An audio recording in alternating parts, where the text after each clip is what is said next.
আসসালামু আলাইকুম everyone, welcome to my channel. আজকে আমি আপনাদের সঙ্গে শেয়ার করব একদম ঘরোয়া উপকরণ দিয়ে মজাদার স্পাইসি পাস্তা রেসিপি। ঝটপট মেহমানদারি আপ্যায়নে তৈরি করে নিতে পারেন এই পাস্তা। খেতে অসম্ভব মজার, দেখতে অসম্ভব সুন্দর। আশা করছি আমার আজকের রেসিপিটি আপনাদের কাছে ভালো লাগবে আর সহজও লাগবে। চলুন তাহলে কথা না বাড়িয়ে চলে যাচ্ছি পুরো রেসিপিতে। এই রেসিপিটি তৈরি করার জন্য আমি এখানে 1 কাপ পাস্তা নিয়েছি। এখন আমি এই পাস্তাগুলোকে সেদ্ধ করে নিব। প্রথমে রান্নাটা করার জন্য একটা প্যানে পর্যাপ্ত পরিমাণে পানি দিয়ে নিলাম। তারপর এখানে আমি দিয়ে দিচ্ছি 1/2 চা চামচ লবণ, 1 চা চামচ দিয়ে দিচ্ছি রান্না করার রেগুলার তেল। লবণ এবং তেলটা দেওয়ার পর চুলার আঁচটা বাড়িয়ে দিব। তারপর যখন পানিটা ফুটে আসবে তখন আমি এখানে দিয়ে দিব পাস্তাগুলো দিয়ে দেওয়ার পর নেড়েচেড়ে একটু সময় নিয়ে পাস্তাগুলোকে সেদ্ধ করে নিতে হবে। মিডিয়াম আঁচে একটু সময় নিয়ে আমি পাস্তাগুলোকে একটু ভালোভাবে সিদ্ধ করে নিয়েছি। আর পাস্তাটা সিদ্ধ করার সময় একটু চেষ্টা করবেন পানি বেশি দিয়ে পাস্তাটাকে সেদ্ধ করতে। আর সেদ্ধ করার সময় যেহেতু আমরা তেল দিয়েছি, সেদ্ধ হওয়ার পর এটা অনেকটাই ঝরঝরে থাকবে। পাস্তাটা সেদ্ধ হয়ে যাওয়ার পর আমি একটা ছাঁকনিতে করে পানিটা ঝরিয়ে উঠিয়ে নিচ্ছি। এখন আমি পাস্তাটাকে একটা সাইডে সরিয়ে রেখে দিচ্ছি।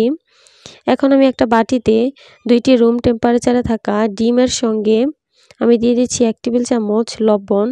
এখন আমি ডিমটার সঙ্গে লবণটাকে খুব ভালোভাবে ফেটিয়ে নিচ্ছি।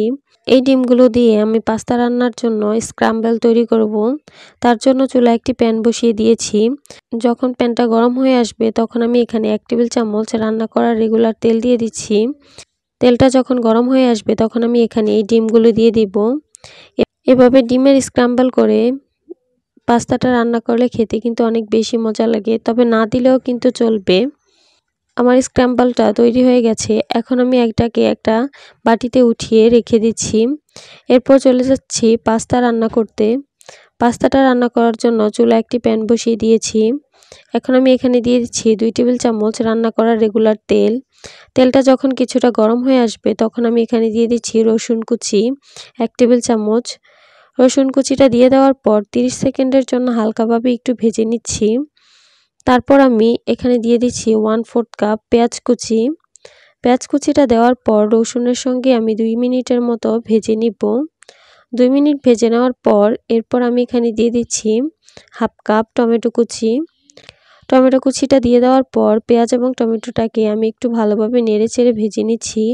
অর্থাৎ টমেটো আর পেঁয়াজ কুচিটাকে একটু নেড়েচেড়ে ভালোভাবে সময় নিয়ে ভেজে নিতে হবে, যতক্ষণ না পর্যন্ত এগুলো একটু নরম হয়ে আসবে। কিছু সময় ভেজে নেওয়ার পর যখন একটু নরম হয়ে এসেছে, এখন আমি এখানে দিয়ে দিচ্ছি 1 টেবিল চামচ টমেটো সস।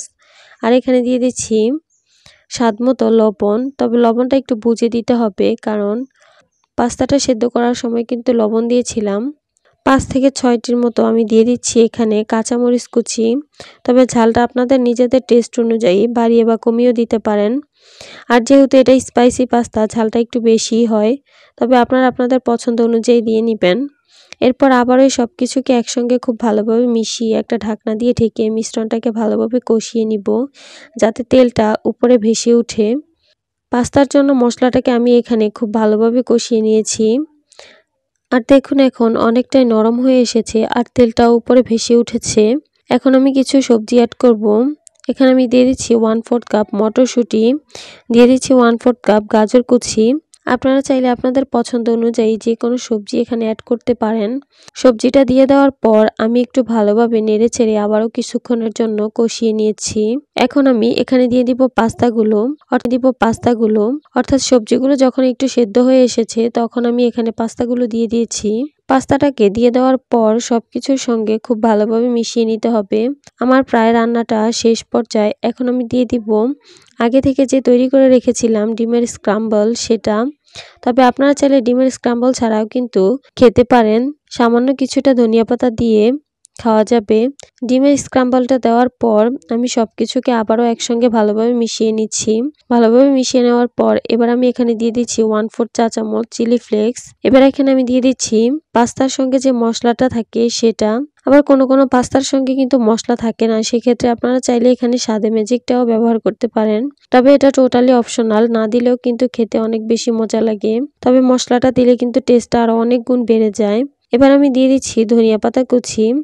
এবার আমার সবকিছুকে একসঙ্গে ভালোভাবে মিশিয়ে নিলেই তৈরি হয়ে যাবে স্পাইসি পাস্তা। পুরো রান্নাটাই কিন্তু আমি শেষ করেছি চুলার একদম মিডিয়াম লো হিটে। বাস তৈরি হয়ে গেল একদম অল্প কিছু সময়ে আর ঘরোয়া উপকরণে স্পাইসি পাস্তা একদম রেস্টুরেন্টের চাইতে বেশি মজাদার হয়। আপনারা অবশ্যই বাসায় ট্রাই করবেন আর ট্রাই করে জানাবেন আমাকে কমেন্টসে কেমন হয়েছে। আশা করছি আমার আজকের এই স্পাইসি পাস্তার রেসিপিটি আপনাদের কাছে ভালো লেগেছে আর সহজে লেগেছে। যদি ভালো লাগে থাকে অবশ্যই আমার চ্যানেলটি সাবস্ক্রাইব করবেন আর পাশে থাকা বেল বাটনটি ক্লিক করে রাখবেন আমার পরবর্তী ভিডিও নোটিফিকেশন সবার আগে পাওয়ার জন্য। আজকে এ পর্যন্তই, সবাই ভালো থাকবেন। আল্লাহ হাফেজ।